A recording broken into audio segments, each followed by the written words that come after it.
This is Support is Sexy, episode 529, with message clarity coach, Adria DeCorte. Welcome to Support is Sexy. I'm your host, Elayne Fluker, entrepreneur, author, and founder of Chic Rebellion Media. 5 days a week, Monday through Friday, I bring you inspiring women entrepreneurs who share their wins and lessons to help you take your business to the next level.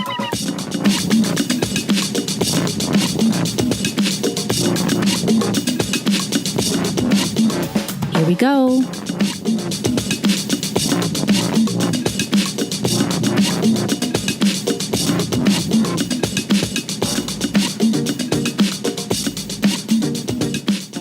Hi, everyone. Welcome to a new episode of Support is Sexy. I'm so happy to have you here. You know, it just would not be the same without you. And have you ever been in a situation in your business where you may have created a product, a service, an offering, a webinar, membership group, just something in your business that you felt like wasn't connecting with your audience for whatever reason? You're not quite sure. Or if you haven't started yet, do you have that feeling that you're not sure how to create a message that will really resonate with your audience? First, one of the ways I believe is the best to do is to start, try it, see how you get feedback, if any at all, and see if it's connecting. But then you need to figure out what's happening. Why is it not working? What can you do to make the message stronger? Because sometimes it might not be the product, the service, the thing that you created. It might be the message and how you're delivering it. And today's guest, Adria DeCorte, is going to talk to us about how to get clear on our message and to know the difference if it's the message or if it's the product. And Adria is a message clarity coach, so she also helps her clients who are coaches and other kinds of entrepreneurs to not only get clear on their message, but to create a message that really lights them up, not just one that connects with their audience and gets their audience excited. So the message really gets its power from how you feel about it, right? That's usually where you start. How do you feel about it? Are you confident in this message? Do you feel good about what you're offering? But enough from me. I'm going to let you hear it from message clarity coach, Adria DeCorte. All right, so here we go. So Adria, thank you so much for joining us for an episode of Support is Sexy. I'm excited to chat with you. I'm super, super excited to be here, Elayne. Excellent. So our first question, when did you first fall in love with entrepreneurship? I love that you start with this question, and I love that you say, when did you first fall in love with entrepreneurship rather than, when did you first experience it? Because I definitely wasn't one of those kids who had like a lemonade stand or was entrepreneurial. I come from a family where both my parents work for the government. And so doing something entrepreneurial was never a part of my experience or anything that I saw in my world. And it was when I married my now ex-husband.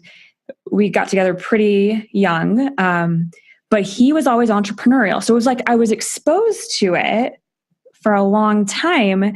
We were together for 16 years, but it wasn't until the last 6 or so of those that I started to think that maybe it was something for me. So I was working in the government myself at that point, and we ended up starting a business together, which I really don't necessarily think of as a business, but I guess it technically was. What was it? And it was called Cactus Rescue. So I was in the plant ecology world at that time, and super passionate about, I live in Las Vegas. And so there's a lot of development going on around at that time. They would just bulldoze all these cacti and plants that had been there for hundreds of years. Mm-hmm. And so we would come in and work with the developers to harvest them and then resell them, or like we like to say, adopt them out to new homes. And even then, I don't think it was really a time that I fell in love with entrepreneurship, but I fell in love with being able to tell a story about why this mattered. So I remember we did like a house trade show, or where there's a big convention hall and there's all these different booths that homeowners can come to and look at carpet samples or tile or all these different things. And so we had a booth of like these bare rooted cacti, which did not look pretty whatsoever. But people would come up to the booth and I would kind of share the story of, that this cactus right here was 200 years old and a lot had been developed and it was kind of like a piece of nature and history. It was something you could never really grow yourself. And it was this connection that I had with the person who would come over and talk at the table.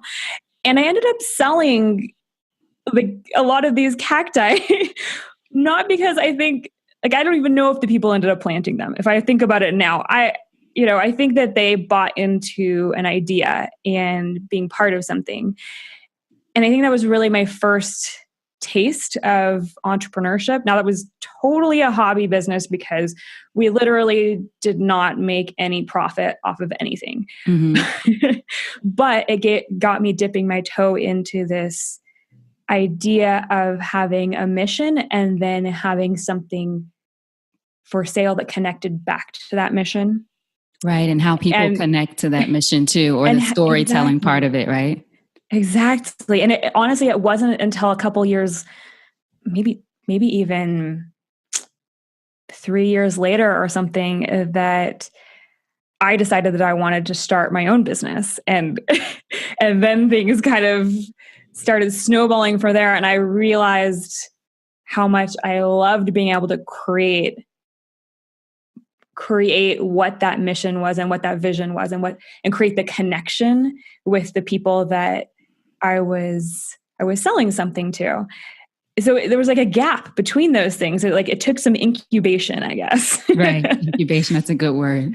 Would you say that you were always a natural storyteller though? Because it sounds like, you said it was a hobby business. So it's not like it doesn't sound like, I shouldn't say it's not like, it doesn't sound like you guys had a whole mission plan and this is what we're going to say and this is how we're going to sell these things. It sounds like it was very much fueled by passion. So for you, with being the person who connected with people and told the story about these 200-year-old plants that they could replant and help save. Do you think that was part of who you always were, or just you discovered then that was something you enjoyed doing? So I've always been a writer. Mm-hmm. And definitely I would say, I guess I would categorize it as storytelling because from, when I was a kid, I would write these little short stories about random things like supernatural things like cats that turn into humans, or I don't know, whatever creative things that came into my mind. I've always loved words and the ability to kind of craft something. In college, in my first degree, I was in school for architecture. So my first career was in architecture, but I was also taking classes in creative writing because it was just fun to be able to express something, but it was never the path that I kind of turned into my career. This is very interesting to think about it looking back now, that I always had this underlying love of words and communication and really ideas and how they all connect together. And yet my first career was in architecture. And then I ended up getting my master's in environmental science and working as a plant ecologist for many years. And neither of those, in architecture, a lot of it is like what I love and what I bring to my work now is user experience.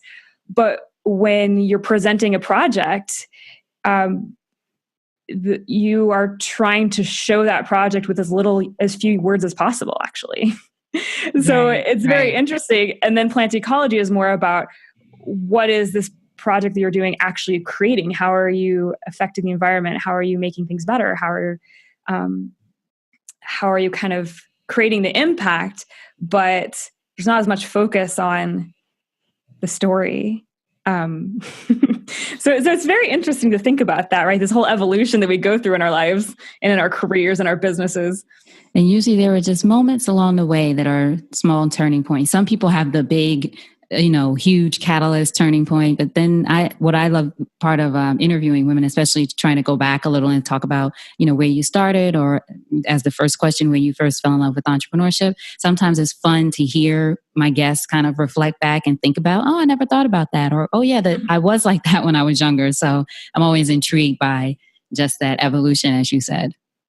Yeah. Yeah. Oh my gosh. And evolution is just an amazing thing because it keeps going through a whole journey as entrepreneurs Right. and just as As leaders, people. Right. as Exactly. people. Exactly. Right. And I don't think I've ever thought about it as much until I became an entrepreneur, just because, I mean, of course, there's talks about pivots and all that stuff, but just even as a person, as a woman, just the change I see in myself from who I was to who I am now, who I want to become. It's just so much of that, I think, is wrapped up in, I believe personal growth and entrepreneurship are so aligned for a lot of us. Oh, entrepreneurship is the best self-development tool. That's what, the greatest lesson. That's right. The greatest lesson in personal development. Now, did you grow up in Vegas, or was that just where you were with your husband at the time? So I did grow up in Vegas. I'm one of those people who really is a native. We came here when I was just a baby, and and I like to think I had a normal life because there's so much more to Las Vegas than most people think about. And the Strip, right? Than the Strip, right? Yeah, and my dad was a professor at the university. He's a physicist. So my world was, very much removed from any of what people normally think of as Vegas. So tell us then, since you, as you mentioned, you had this whole career and worked in government. Is that when you were an environmentalist? Or I'm saying environmentalist, it was a much more elaborate term than that. But was that part of working for the government? Yes. So Okay. I worked for the government, the Division of Forestry, and I headed up the natural resources program for the southern region of the state of Nevada. So in a way, it was very entrepreneurial. My boss was an 8-hour drive away. So I was a very different region in terms of what the natural ecosystem was, I also did, worked and collaborated a lot with the local municipalities around the city. So much of what I was doing, like my boss and higher ups didn't even know anything about. You had a lot of autonomy. So I had a lot of autonomy, and that probably was my first experience with being very entrepreneurial, just within that position of creating my own projects, making my own connections, setting my own guidelines. Everything was very entrepreneurial. So what was the journey like from there to becoming a coach, or the coach that you are today?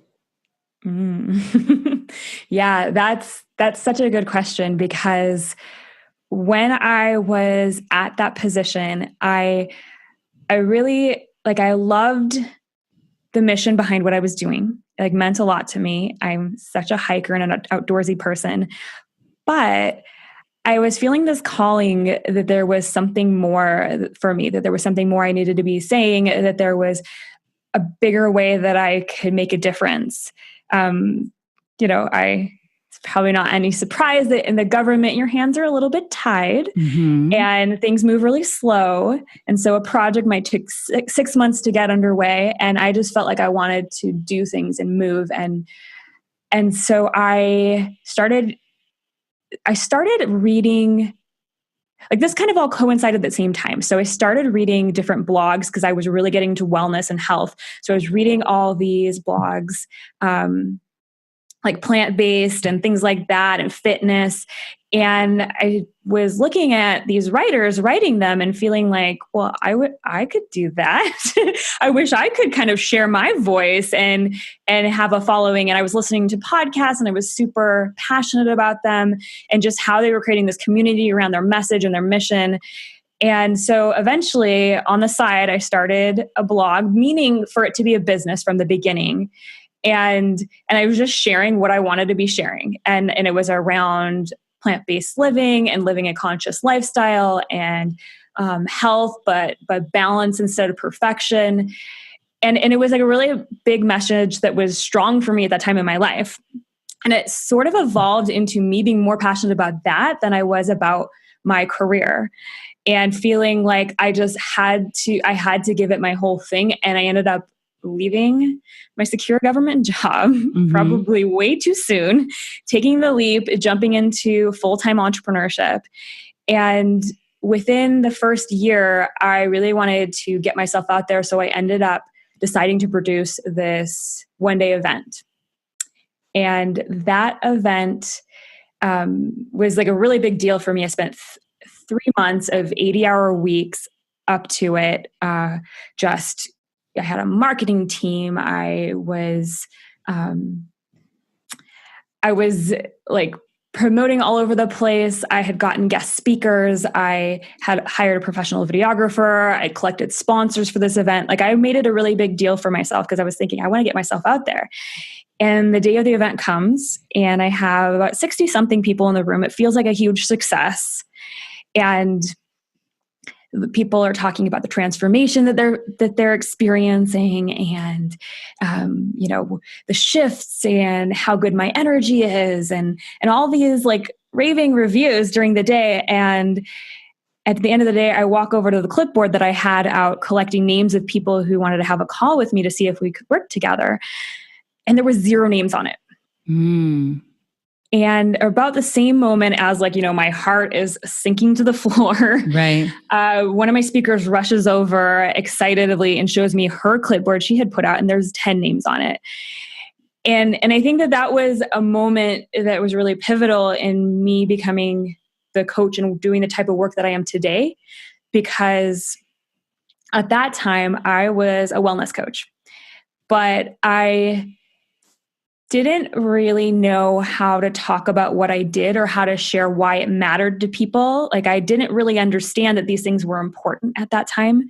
Didn't know what I didn't know, I guess. And by these things, you mean the way you were sharing that message? Essentially, yeah, my messaging, the way I was communicating the value of my work and saying it in words that would connect with my people. And it wasn't until several months later that I ended up, limping along in my business and hiring a coach of my own, that when she made me kind of step back and do that work, that I realized, oh, that was the difference between that speaker that I had brought in and me, and the results we had gotten in terms of signups. It was that she had that in place. And that's kind of when I realized that I was really good at that work, that I kind of began to notice that messaging was my strong suit. And within a year, I had gone on to apply for, audition for, and then perform a TEDx talk and launch my podcast. And like all these different pieces were starting to fall in place of what I really cared about, what I was really, really good at, and kind of the intersection of all these things that led me to doing the work that I do today, the coaching that I do today. So going back a little bit, when you decided to leave the job first, starting from there, you said you were thinking about, or you were focused on you decided to focus on your business full time. Was the business at that time just the blog, or were events a part of it? I'm just asking because I like to find out for people how they made the transition or what it looks like, because it looks different for all of us. So what were you thinking at the time when you made that full leap? Yeah. So at the time when I made that leap, I was really stuck on this idea of building an audience. And I think that I had a lot of growing room for being an entrepreneur, that I really had never thought that way. And the idea of selling and having something to offer for sale and all these different things were really foreign to me. So it took me a long time before I had something really for sale. I was just so set on this idea, okay, you build this following. And then I had heard one person, the first business course I ever took, the leader of it had said, okay, get your email list up to this certain amount, and there you make a certain amount of dollars per person, per subscriber on your list. And so I was like, in my mind, I was so set on that. I was like, okay, so I'm going to blog. I wrote over 100 blog posts in the first year. I'm just going to write all this stuff. I'm going to grow my following. I'm going to connect with other people, and the money to support myself will come from that. And so I wasn't building an event-based business. The event was kind of like something that ended up falling into my lap, and then I ran with it, which is definitely a theme in my entrepreneur journey.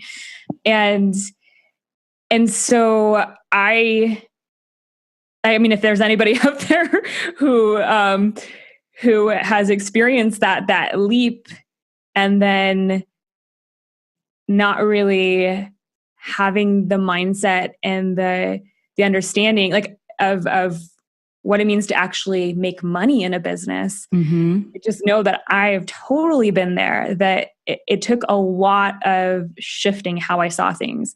And it's so funny because in my head, I had this idea, I'm not a blogger, I'm a business owner. But really what I created was a blogging based business that wasn't really making any more money than just supporting itself in that first year. Yes, thank you so much for sharing that. Like I said, I love to share what the transition looks like for everybody. And for me, I sort of did the same way when I first left to focus on entrepreneurship full-time. First left my full-time job to focus on being an entrepreneur. Was excited about that. I wasn't doing Support is Sexy at that time. It was a video platform for focus on content for women of color, especially. And I just thought, oh, I'm going to have this video platform. I already had it up and running. I'm going to get advertisers. This is, you have this how you see it work for other people or how you see it work for other companies, or this is what it's going to be for me. And of course, you want to have that vision.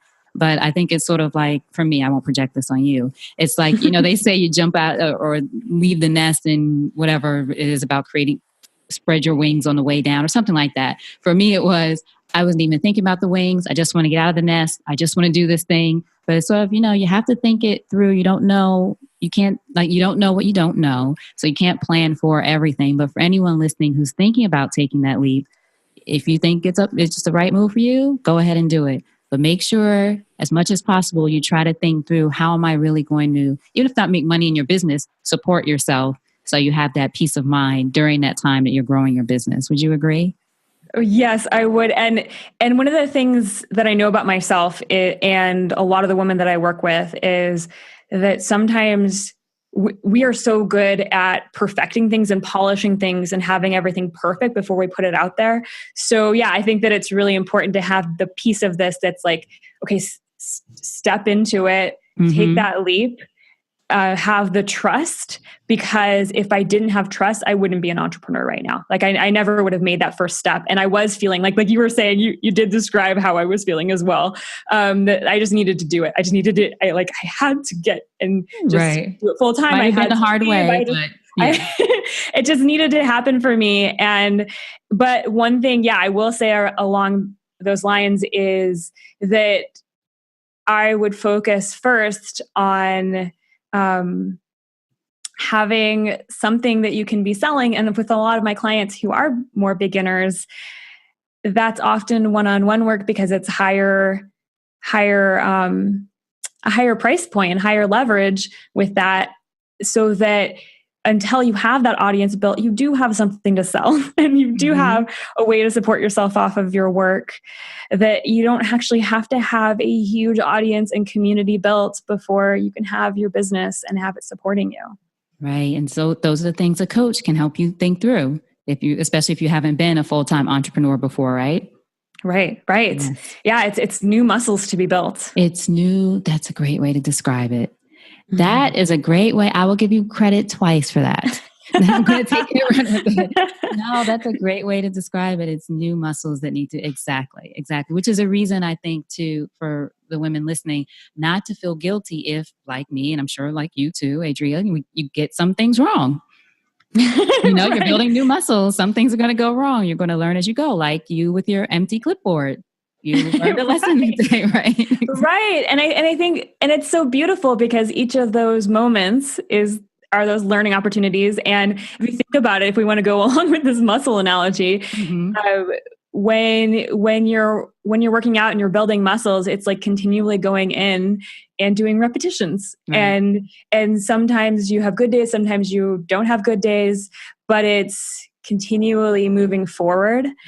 And so sometimes with your business and with your messaging and clarity and all these different pieces, like you don't quite know what you're doing or you're really fuzzy or whatever it is, but it's like being able to keep going. And in those moments that you feel like maybe you're not enough, maybe you're not an expert enough, or you should learn something more before putting yourself out there or sharing your story. Like those are moments that the muscle really comes in, because it's almost like mindfulness, where if you're meditating, you're sitting on a cushion on a floor and your mind keeps like going to like keeps thinking, and you keep thinking a thought, and you're like, okay, I'm going to pull myself back to the present. So in those moments you feel not enough, it's like, okay, I'm noticing that's happening, coming back to my center and reminding myself I have so much to offer. And I have my own story. I know you like to talk about stories, and that's a really big passion of mine too. And just, it's like, it's building that muscle. Like there's so many ways you're building your muscles. That's right. So speaking about clarity, you mentioned and stories, would you say that now as a message clarity coach that you help other coaches and leaders learn how to align their stories with who they want to be in the world? In a way, yes, I would say that, so I'm working with women coaches and women business owners who really want to reach more people, who want to scale their business and really want to start a movement. Like there's a message behind what they're doing. And a lot of times, whether I'm working in my group program or one-on-one coaching or on my podcast, I find that what I'm doing is helping them find that message that taps into what they really care about, like taking a stand for what they really care about, and then being able to also communicate the value and the work that they're doing for that message. Because a lot of like what I see the importance and also kind of the downfall of women coaches and women like mission powered business owners is that these things like often don't connect. That like maybe they have a mission behind their work or there's something they really, really care about and they want to take a stand for, but it doesn't necessarily always connect back to their business and why people can pay them, which is definitely what happened for me in the beginning. And so, so in a way, this is aligning their stories with who they want to be in the world, because often who they want to be in the world is this person who's taking a stand for something they care about. And then connecting back, like, what in your story supports that and uniquely positions you to do that work. But there's also these deeper layers of, okay, well, what do your people actually want? And if you're in service of these people and you really want to reach them and build this community around them, then what are they struggling with? And how can you use your message to actually help them in the work you're doing, in the work you're getting paid for? And how do you craft all the messaging, the language, the words, the communication, like all those pieces? How do you craft it all around that so you're conveying that, you're connecting with them, you're helping them see the value, and you're also not getting too like ambiguous and flowery, and they actually understand it, along the way. Right. And I think a lot of us do. I just enrolled in the Ask method with Ryan Levesque. I don't know if you've heard of. You probably. Oh yes. Yes. So I didn't start it yet. I've been traveling and haven't looked at it. But anyway, I mentioned it because I think just what you said about thinking, what is your audience want, or this audience that you want to reach. But sometimes, I know I've done this before, I go after it in what I think they want or what I think would be great, or falling in love with, as opposed to. Never occurred to me in some points to ask. Now I do much more often. I'm very much more aware of it. But especially when I first started out, it was just, let me create these things that I think would be great for these women who are, et cetera. But ask people what they're interested in. Ask your target audience what kind of things would be helpful for them. Do you agree? Yes. And I think that is one of the common mistakes that women make when they're clarifying their messaging, when they're kind of figuring out what direction they want to go. All these different things is, I know it's been called creating at the whiteboard. I don't know if you've heard that phrase before. No. Tara Moore used it in her book Playing Big, and I think it was appropriated from Silicon Valley and tech startups and things like that. But this idea of creating at the whiteboard, which is like in your head, essentially, where you're not getting buy-in from the people who you actually want to influence. And you're not getting buy-in from anyone because you're just sitting there creating in your head. And then often what happens especially with the type of women that I work with, is that then they get into polishing and perfecting and making it so beautiful in their head, not knowing yet whether it actually resonates and connects with their people, not knowing if it's something their people actually want. And it's so much harder because it's like you're asking a lot of questions that you can't actually answer yourself because you're not the person that you're going to be sharing this with. You're not your audience. You are you. And so, yeah, that's definitely a huge thing that I see happening.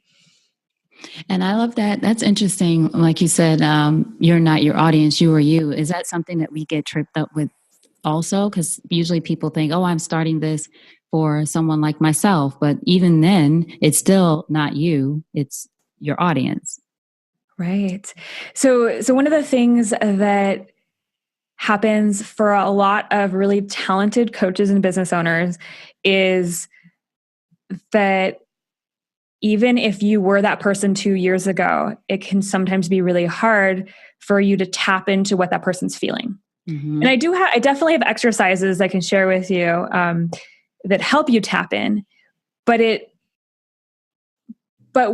like a lot of times when we're looking at things, we're looking at them from the perspective of how we see we can help that person.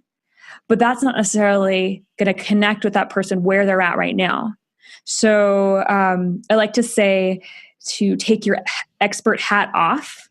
So like if you can visualize, you have a hat on your head and it's kind of like holds all your expertise, all your training, all your experience.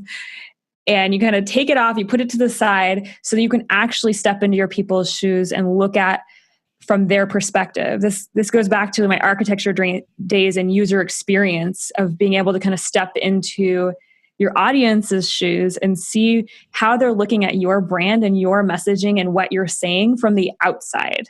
Like, how are they experiencing it? How is it connecting with them? And then being able to kind of look inside their life. So it's like you're stepping into your person and then you're looking through their eyes at what their life is. So what are they struggling with? What problems is that causing in their personal life or their health or their career?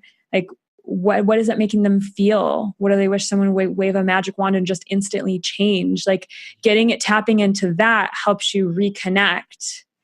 Whereas often you have to do that step in order to do it because you have your expert hat on, even if you were that person a couple of years ago. And often if you were that person a couple of years ago, because you probably had a big transformation that made you want to do this work. And so you've had a lot of experience since then that gave you the shift. So it's like you have to first do that and then kind of start creating something. And then you can kind of go and find other people who are your current target market, your current people you want to influence and support. And then ask them for feedback and just get a sense of how it's landing for them. Not feedback from everyone in the world, but feedback from the actual like stakeholders, if you will, like the people who, what you're going to be doing, they're going to be the people that you want to reach. So you mentioned that you have some exercises that you can share with us. Are there 3 key? You already, I feel like, shared a couple of things with us already of how to gain clarity. But would you say, is there either some kind of process you can share or maybe another key step that you've seen has been very helpful to your clients that you work with on how to gain clarity around their message, whether it's delivering that message or just even what that message is for some of us is a holdup? Yeah. Okay. So specifically around just getting clarity around your message. So if we're talking about message being that thing that you take a stand for in the world, that you really want to start a movement around or just build your business around and have your business be supporting, then getting clarity around that. One of the exercises that I have my clients do and my podcast listeners do is to first kind of get in a space where you feel like you're not pushing, because a lot of times we're like, okay, got to get clarity right now. Let's do it. Right. Be in a space where you're more receptive. So if that means like needing to take a few deep breaths, needing to have a dance break, needing to like release whatever pressure is you have on yourself, because clarity does not come from pushing. And then maybe close your eyes, get comfortable, and visualize that you are writing a book, or if you feel bold, you're on the TEDx stage and you are looking across at the people you want to influence, the people whose lives you want to change, your people, and you open your mouth and what comes out. So it's kind of really tapping into what you really feel compelled to say, what really, really matters to you. And then there's the whole shaping it into something that's going to connect with your people because you're not just saying it for yourself, you're saying it to create shifts for others. So there's like another level of how do you take a stand for this? And then how do you shape it into language that really connects? And so I think the side of how do you take a stand for this, a lot of that is being unapologetic, which can be really hard. I know I've had a lot of struggle with that myself, like owning who you are and what you care about. Because if you're dancing around this topic, if you're feeling like if I share something that I feel strongly that people might disagree with, they're not going to like me, or I'm going to have pushback, then you're never going to share it. And chances are, if you're saying something that matters, there will be some kind of criticism. Like so that's like one step. And another in the putting it into language that really connects with your people, it goes back to what we were talking about a little bit earlier around taking your expert hat off and really being able to tap into what they're struggling with. Because you want to, words really can create connection, and words can create movement and momentum and shifts and aha moments. Stories create aha moments. So in order to kind of shape what you're saying into something that's really going to connect with them, that's your first step for doing that part. And from there, do you go on to, as you said, create, once you get that feedback or response from people that you're interested in connecting with, then seeing from there what kind of thing you could create as an offering or a service that would obviously eventually evolve into a business? Is that sort of your process for working with your clients, or do they usually have a business or an idea and they're trying to figure out how to communicate a message about it? Or is it, I'm trying to figure out what my message is for me as a person or what I'm passionate about, and then I want to be able to create some offering from that? Or both?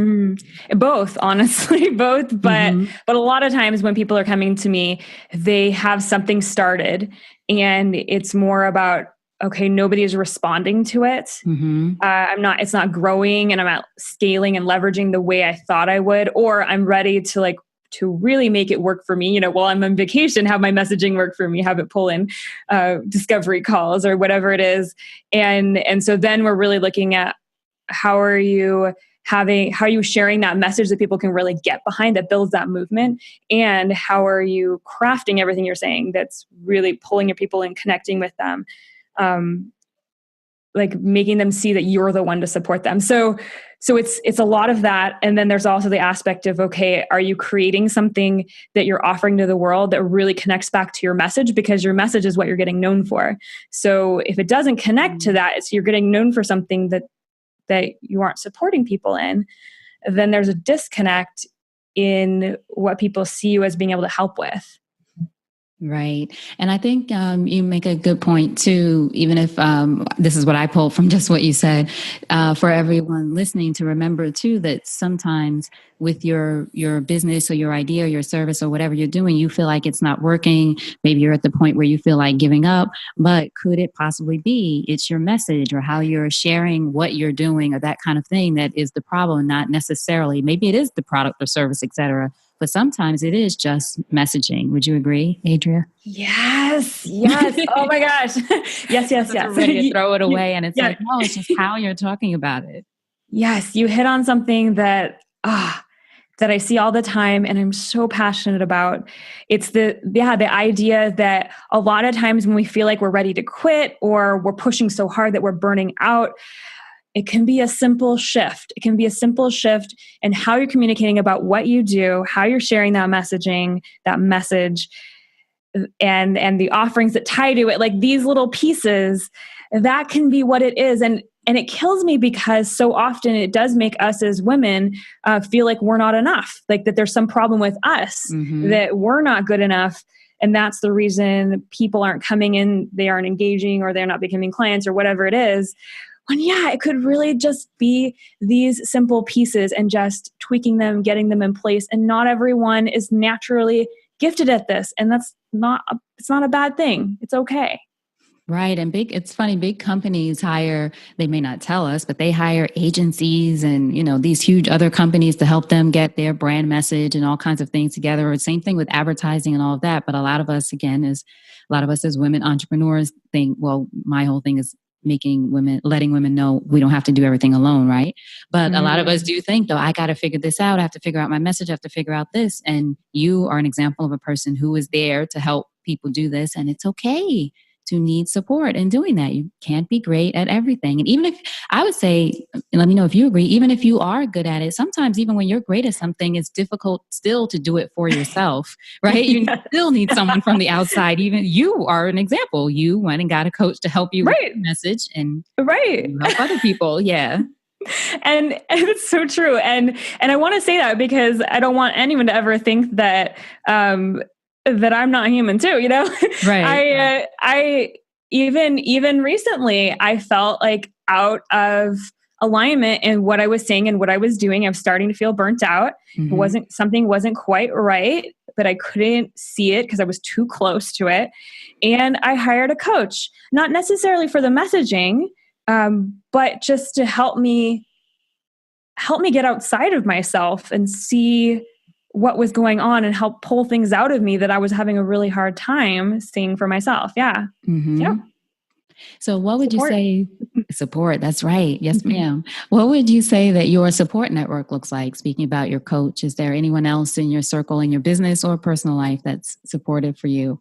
Yes. Oh, and I absolutely love this concept of support is sexy and everything you're doing because as an entrepreneur, it can be so isolating. Yes. And one of the things over the last several years being in business that I feel like I have gathered slowly, but at this point I feel like pretty good with is I feel like I have a nice community. So about a year and a half ago, I joined as a lifetime member to a community based out of the Bay Area that I fly to 3-day events almost every month for. And so every time there's about 100 people in the room or something.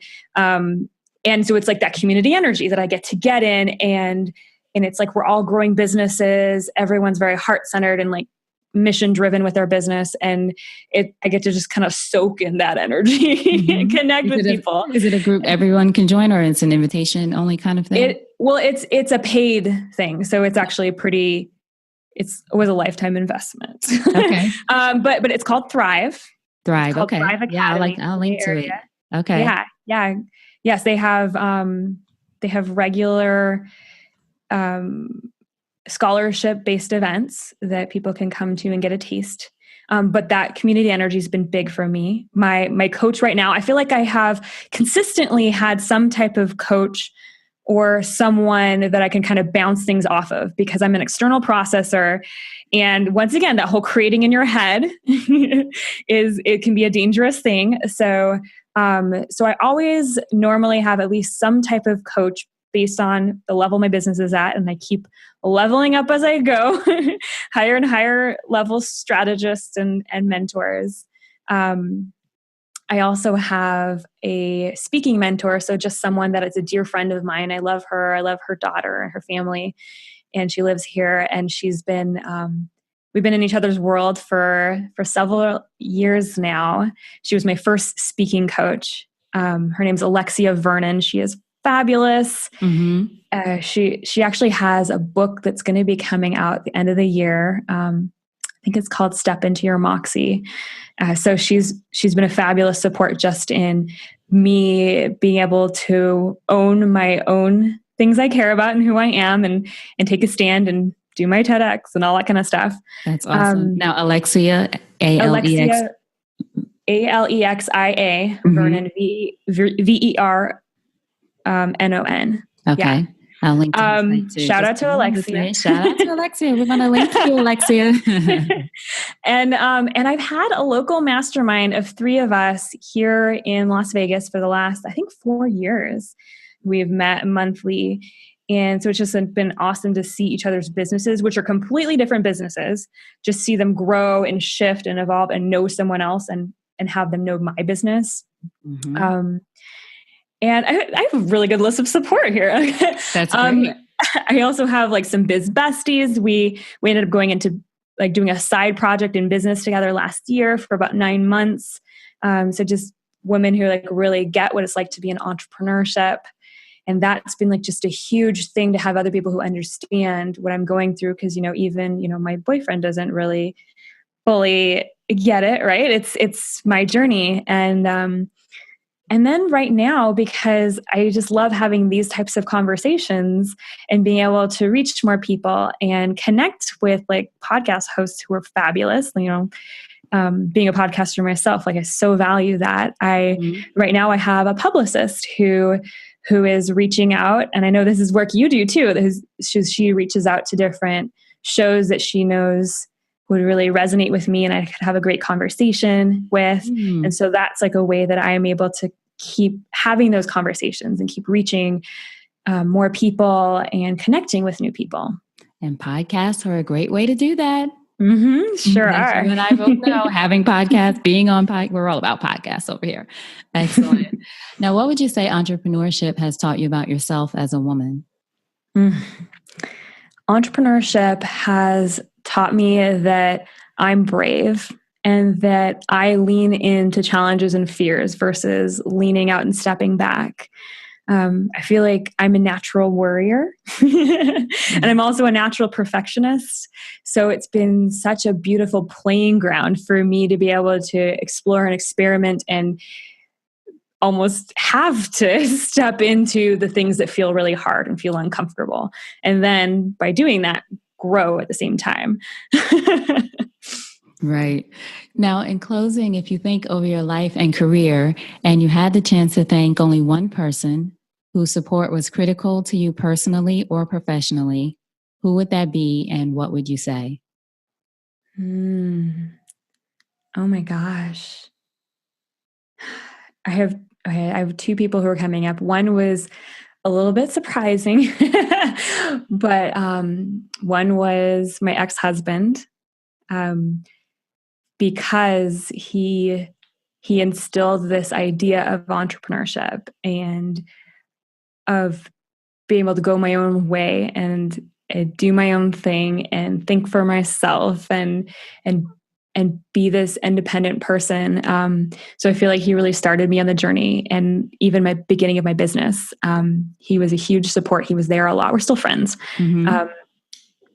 Yeah, I would say he was a huge one. And then Alexia, who I mentioned earlier, I feel like is another really big one. And you were asking what I would say. Yes. So what I would say to Alexia is thank you for being a role model of what it looks like to be building a business that really matters, and using your voice in a way that feels like you're creating shifts for people and creating aha moments and changing people's lives, and doing it all in a very unapologetic way. Beautiful. Excellent. Now tell us the ways that we can support you. Tell everyone your website. I know you have something coming up in September you want to tell us about. Yes. So first of all, one of the best places you can go, since if you're listening to this, chances are you love podcasts. I have a podcast as well. It's called Unforgettable. It's my baby. I know how that is. And, yes.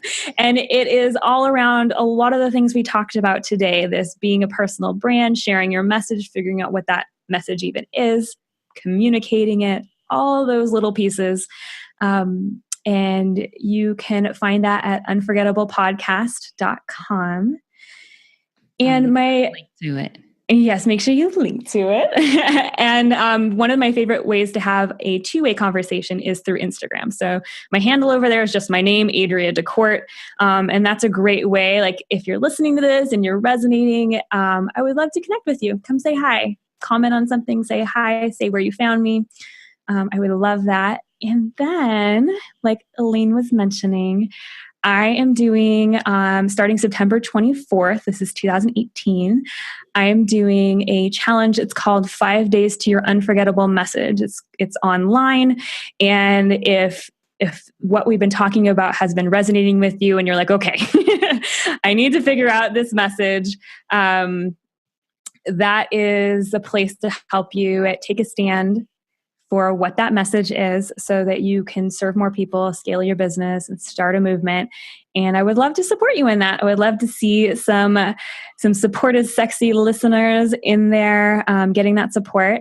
And you can sign up for that. It's totally free over at yourunforgettablemessage.com. So yourunforgettablemessage.com. Correct. Excellent. I'll make sure I link to that too. You have all the goodies. Excellent. All right. Thank you so much, Adria. I really appreciate the conversation, and thank you for your honesty in your journey. I love the empty clipboard story and just all of it, because I've been there. We've all been there in different ways where you're like, something's not working here. And I think the work you're doing around helping people figure out what's not working. And again, ladies listening, and a few good men, I always say, but all of you listening, it might be the message. It might not be the product, service, etc. You heard Adria say it. Think about first, is it the message, and get help from the outside. Yeah. Yes. Now that I've run my mouth, I want to hear from you. What's a parting piece of advice from you to our listeners about anything? I would say it's stop creating things in your head. It's so much harder because you're trying to get those answers that you can't provide. Start by getting some clarity, tapping into your people and getting that starting point, and then get out there and see how it lands for people. And I think you'll find it a lot more connected and a lot more fun along the way. All right. I hope you enjoyed that message from Adria. Haha. See what I did there? Message. To find out more about her, what she's up to, what she has to offer as far as her own services, and to hear her podcast called Unforgettable, just go to supportissexy.com. Go to that search icon at the top and search Adria. Adria. Her show notes page will pop up with links, resources, all the ways to get in touch with her. Supportissexy.com and just search Adria. Thank you so much for listening. You know I appreciate you. Until we chat again, make sure that we're connected on social media at Elayne Fluker, at Support is Sexy. I love hearing from you. But also, I want you to remember that support is sexy, and having it all doesn't mean doing it all alone. All right, and I'll talk to you soon. Take care.